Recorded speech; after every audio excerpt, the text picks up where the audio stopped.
පින්තන්න Annual Awards 2025 මේ වෙනකොට මාත් එක්ක ඉන්නවා ලොකු සම්මානයක් අත දරාගෙන හරි ආදරණීය චරිතයක්.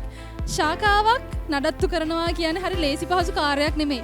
ලොකු සේවක පිරිසක් ඉන්නවා. ඒ සේවක පිරිසට වෙන්වෙච්ච achievements කරන්න targets තියෙනවා. ඉතින් මේ හැම දෙයක්වත් එක්ක අද මේ සම්මානය අත දරාගෙන ඉන්නේ best branch manager. ඉතින් මං හිතන්නේ මේ සම්මානය ලේසි පහසු සම්මානයක් නන් නෙවෙයි. අපි කතා කරමු මේ සම්මාන ගැන. ඔබතුමා කොහොමද මේක achieve කරේ සහ ඔබතුමාගේ ටීම් එක ගැන මොකද මේ වෙලාවේ කියන්න තියෙන්නේ? ඇත්ත වශයෙන්ම කියනවා නම් මම මේ සම්මානයේ පිට දැන් තුන්වෙනි වතාවට තමයි ජයග්‍රහණය කරේ. මගේ ළඟ ඉන්න හොඳ ටීම් එකක්. අද දවසේ දැක්කොත් ඔයගොල්ලෝ දකින්න ඇති টොප් 5 එකේ 3 දෙනෙක් හිටියා මගේ.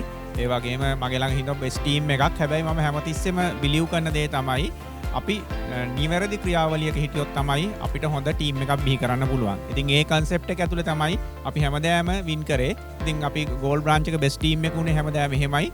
මම හිතනවා ඉස්සරහට ගෝල් බ්‍රාන්ච් එක මේක වින් කරයි කියලා. මම බොහොම ආඩම්බරෙන් කියනවා මම අපරාජිතව තමයි මේ තරගෙන් බැස ගියේ.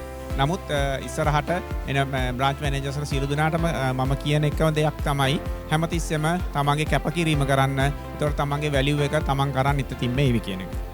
ස්තුතියි ඔබට කතා බහට එකතු වුණාට. Via Pintana.